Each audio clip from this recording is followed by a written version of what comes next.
இப்போ ஒரு வாட்டி மழை பெய்கிறப்போ வந்து இப்படி பள்ளமாக இருக்கும் நீர்நிலைங்கிறது. மழை பெய்கிறப்போ தண்ணி வரப்போ மண்ணோட சேர்ந்து தான் அந்த தண்ணி வரும். ஸோ அந்த மண் வந்து இங்கே தங்கிக்கும். இப்போ தங்கி என்ன ஆகும்னா அடுத்தடுத்த மழையப்போ மண்ணோட ஹைட் வந்து ஏறிட்டே வரும். இந்த ஏரியோட கெப்பாசிட்டிங்கிறது குறைஞ்சிரும். நீர்நிலையோட கெப்பாசிட்டி ஆழத்தன்மைங்கிறது குறைஞ்சிரும்.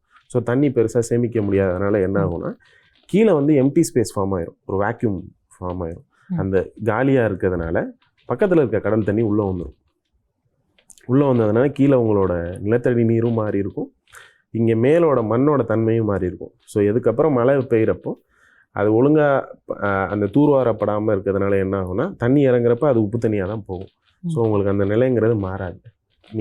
நான் இன்னும் நீங்கள் நோட் பண்ணது என்னென்னா இந்தியாவில் வந்து ரன் ஆஃப் கட்ச்னு ஒரு இடம் இருக்குது. உலகத்திலேயே மிகப்பெரிய வெள்ளை பாலைவனம் குஜராத்தில் இருக்குது. ஸோ அங்கேயும் நான் ஒர்க் பண்ணியிருக்கேன். ஸோ அங்கே பார்த்த அதே மண் அமைப்பு நாங்கள் வந்து இங்கே ஒரு 2 இடத்துல பார்த்தேன். புங்குடித்தீவுலையும் 3 இடத்துல பார்த்தேன். நெடுந்தீவுலையும் ஊர்காவட்டுத்துறை மெலிஞ்சி நிலையில். அந்த மண்ணோட கலரை பார்த்தா உங்களுக்கு தெரியும், அது ஒரு ஒயிட் டெசர்ட் மாதிரி இருக்குது. என்னென்னா ஃபுல்லாகவே உப்பு மண் ஆகிடுச்சு. சில நேரத்தில் கடல் உள்வாங்கிறப்பவும் அந்த கடல் மண்ணோட சேர்ந்து வரப்போ அந்த உப்பு மண்ணும் அதை மேலேயே நின்றுது, படிஞ்சிடுச்சு. இதுக்கு ஒரே வழி என்ன அப்படின்னா மறுபடியும் தூர்வாரணும்.